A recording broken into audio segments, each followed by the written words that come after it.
At 5:30, 3,000 people standing together for one purpose. Teachers, parents, and students came from all over the state to Tallahassee to urge lawmakers to change gun laws. Today marks 1 week since that deadly school shooting in Parkland, 17 innocent lives lost. Students, including those from Stoneman Douglas High School, are making their voices heard about gun violence at American schools.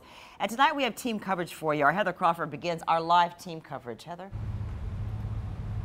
Jeannie, hundreds of students came here to the state capitol in Tallahassee demanding action. They say they know lawmakers are listening, but they want change, they want action. And while many of them are too young to vote, they said they are keeping tabs on any lawmaker that votes against gun control measures. And when they are old enough to cast a ballot, they say they will be voting them out of office. These are students who just a week ago were inside the school when a gunman opened fire, killing 17 people at their high school. Many of them have been attending funerals this week, and they just felt compelled to come here on a mission to spark change. So while hundreds were gathering outside for what they called the Never Again rally, because they never want this to happen again anywhere at any school in America, inside, survivors of the school shooting were meeting in small groups with lawmakers. They were recounting their stories of hiding inside of closets, hearing gunshots, and then seeing some of their friends not make it out alive.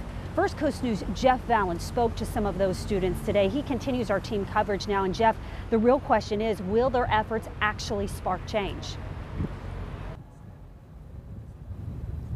Yeah, that's a darn good question, Heather. And the fear among the Marjory Stoneman Douglas students is just that their visit, the rally today, and most of all, the deaths of their 17 friends would be in vain. Now, by the time thousands gathered for a rally on the Capitol lawn today, the young women and men from Parkland had met with several of the state's highest ranking officials. But halfway through their schedule, some were complaining that all the legislators they'd been able to meet so far anyway were already on their side.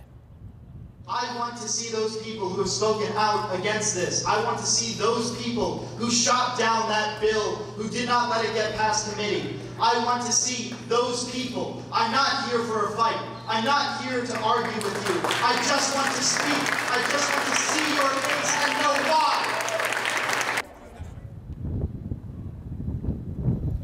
Now, their schedule is wrapping up with Governor Rick Scott, which is set to finish at about 7:30 tonight, at which point the students will begin their 7-hour bus ride back to Parkland.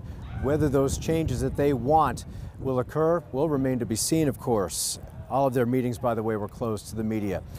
Jeff Vallon, First Coast News on your side. Let's send it right back to Heather. Jeff, thank you. They say this is just the beginning of their movement. You know, that school shooting in Parkland didn't just affect students there in South Florida. It had a ripple effect, affecting students all across our state, really all across our country. And I met a group of girls today. They're juniors at a local high school here in Tallahassee, and they say they skipped class today to come here to advocate and push lawmakers for gun control measures. Here's what they told me. We don't come here, nothing will happen, and something has to happen. We're tired of seeing our friends and our classmates die. And people just say, oh, your thoughts and prayers go out. It's not enough. We have to talk to our teachers every day now. We've been talking for the past week about what we do if a person with a gun shows up at school. And of course it impacts us, you know. We feel unsafe and we're just trying to learn. And we have to fear for our lives. We have to skip school to advocate for something that should be given to us without having to ask for it.